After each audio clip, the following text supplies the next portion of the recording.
I really wish this was fake news. I really wish this wasn't true. Absolutely horrific. A woman testified yesterday in front of Congress, and her job was to literally facilitate human trafficking of children on U.S. taxpayer dollars. You're not going to believe me. I'm some random guy on the internet. Please check out this interview. Biggest failure in government history that I have ever witnessed. Despite raising case after case of trafficking, HHS ORR leadership and the contractor allowed children to be trafficked on their watch, and the taxpayers continue to fund it. My name is Deborah White. I'm a federal employee that was detailed to the Health and Human Services Office of Refugee Resettlement, HHS ORR, in the summer of 2021 to help unaccompanied children entering the country. As a Hispanic American and professional with certifications in project management and contracting, I believed that my language and professional skills could be valuable in reuniting children with their families. What I discovered was horrifying. Make no mistake, children were not going to their parents. They were being trafficked with billions of taxpayer dollars by a contractor failing to vet sponsors and process children safely, with government officials complicit in it. In June of 2021, I discovered the first case of trafficking, and along with my counterpart, Tara Rodas, reported it. But children continued to be sent to dangerous locations with improperly vetted sponsors. One case in Florida had over 12 children linked to one sponsor at multiple addresses. Children were sent to addresses that were abandoned houses or non-existent in some cases. In Michigan, a child was sent to an open field, even after we reported making a 911 call after hearing someone scream for help, yet the child was still sent.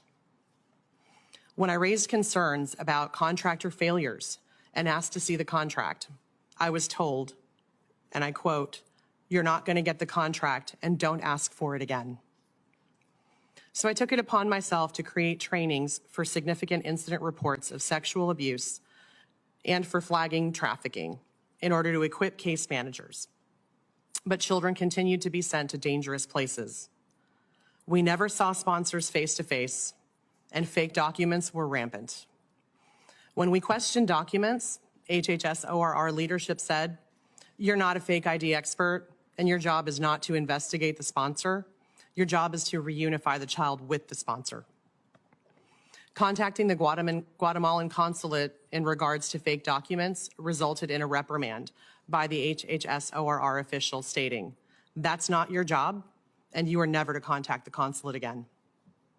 When I checked on a child's welfare at another facility, I was told, and I quote, "Do not do that again. Once these children leave here, they're gone, and they are no longer your responsibility." 30-day wellness calls required by HHS ORR policy revealed that many sponsors no longer had the children in their custody, and many case managers became frantic.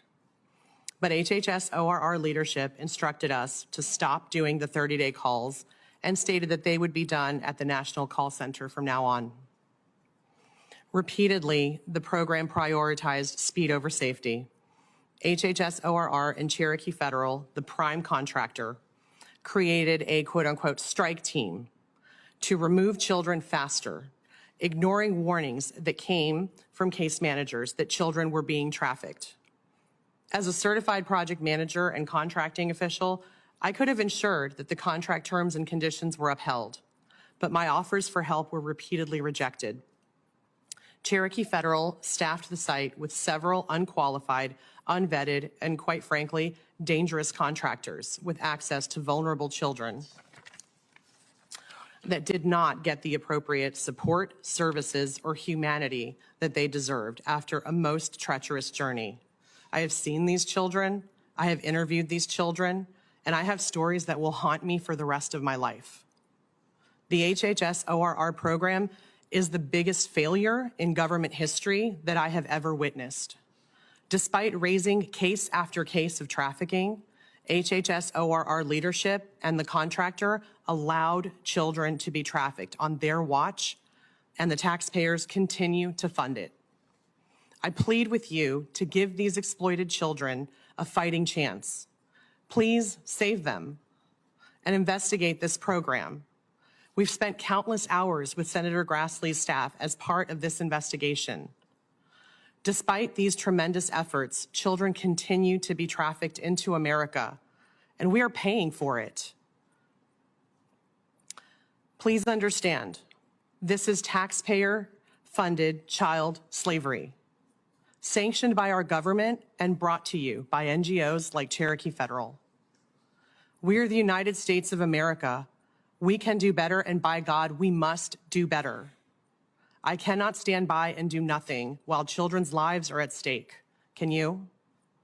Please, I urge every senator to investigate this matter as Senator Grassley is doing.